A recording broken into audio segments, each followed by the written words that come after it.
18 Uhr, Schweizer Radio DRS1, Echo der Zeit. Die Themen. Das Echo der Zeit ist seit 60 Jahren auf Sendung und damit die älteste politische Wortsendung der Welt. Ein einzigartiges Jubiläum in der schnelllebigen Medienbranche.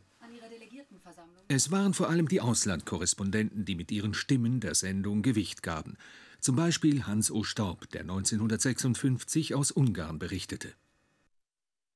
Etwa 30 oder 40 Kilometer von der österreichischen Grenze entfernt, geraten wir, ohne dass wir uns dessen recht versehen, mitten in eine russische Panzerkolonne.